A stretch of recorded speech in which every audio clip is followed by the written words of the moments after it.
Aujourd'hui je vais vous parler de SCP-009, la glace rouge, de classe Euclide. Voici à quoi ressemble ce SCP.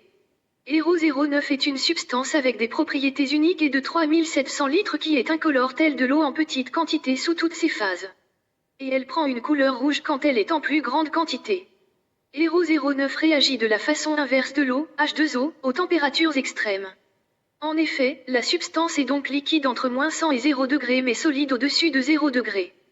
En dessous de -100 degrés, ça devient gazeux comme de la vapeur mais compressé, il garde sa couleur. Sa structure atomique et sa combinaison est pourtant la même que celle de l'eau normale avec l'hydrogène et l'oxygène. On suppose que ce sont les atomes eux-mêmes la source anormale. Un des chercheurs tient la théorie que cette substance pourrait provenir d'une réalité alternative où les lois de la physique sont inversées, a été créée ou modifiée. Ce SCP est également en capacité d'assimiler l'eau dans toute solution aqueuse et de forme, vapeur d'eau, glace, eau salée et autres. En effet, l'H2O se fait contaminer, envahi par 009 après un contact peu importe sa phase. Mais cette progression est la plus lente et maîtrisable lorsque 009 est dans l'état liquide.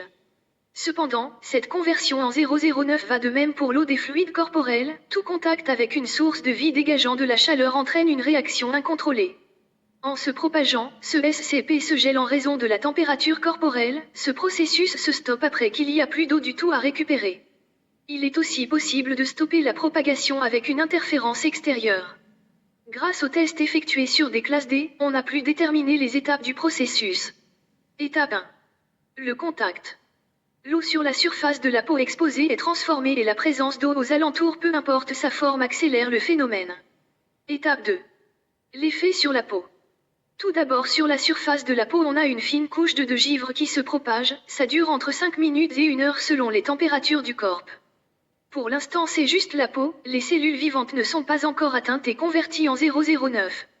Étape 3. Sur les tissus du corps. À cause de la température du corps 009 crée dans toute la structure interne des cellules du corps des cristaux de glace. Cela entraîne des perforations à travers tout le corps, mais la victime reste tout de même consciente plusieurs heures. En effet, les pertes de sang sont inexistantes car les cristaux recouvrent les blessures et cela maintient le sujet en vie. Étape 4. Vous n'avez pas le droit de savoir. Étape 5. La mort. De nombreux organes sont en défaillance et il y a une perte de sang importante par la cristallisation du système après l'avoir transformé. Procédure de confinement. La substance doit être gardée et stockée dans un réservoir étanche en un alliage résistant à la chaleur et qui fait au minimum 14 mètres cubes. 009 ne doit jamais être à des températures au-dessus de 0 degré hors des tests pour être à l'état liquide. Aucune source eau peu importe sa forme n'a le droit d'être présent dans une zone de 30 mètres autour du confinement de ce SCP. En particulier l'eau gelée. Dans son confinement il y a des capteurs de température car il faut surveiller cela constamment pour rester en dessous de 0 degré. Il y a minimum 3 unités de refroidissement et en cas de problème signalé avec l'un d'eux ou avec un des capteurs il faudra réparer immédiatement. La chambre doit directement être fermée si la température grimpe à plus de -5 degrés pour y mettre du liquide de refroidissement pour remettre entre -25 et -30 degrés.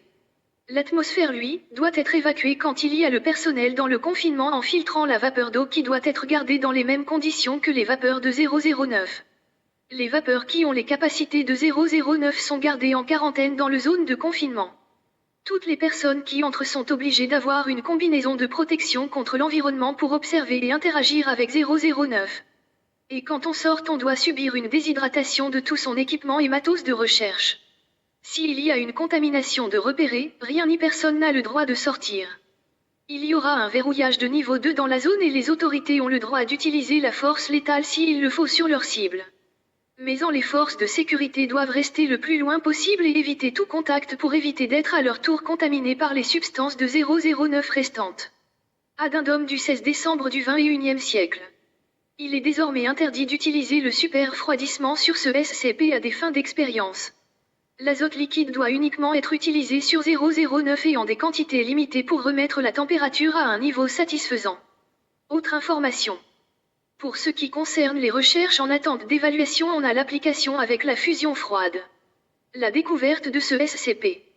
009 a été trouvé le 11 mai durant le XXe siècle en Alaska par des rapports donnés par une tribu à la Fondation. Il y est dit que les corps mutilés d'une équipe de chasseurs de phoques qui a fait naufrage à plusieurs kilomètres du village ont été retrouvés. Chaque victime était enfermée dans la glace rouge, mort par hémorragie interne.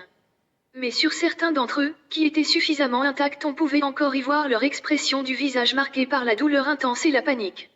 On pense que les températures basses des environs avaient retardé leur congélation, rallongeant ainsi la conservation des corps durant plusieurs heures et permis aux condamnés de rester conscients jusqu'à un point limite.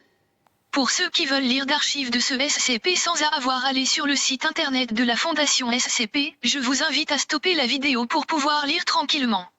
Bonne lecture.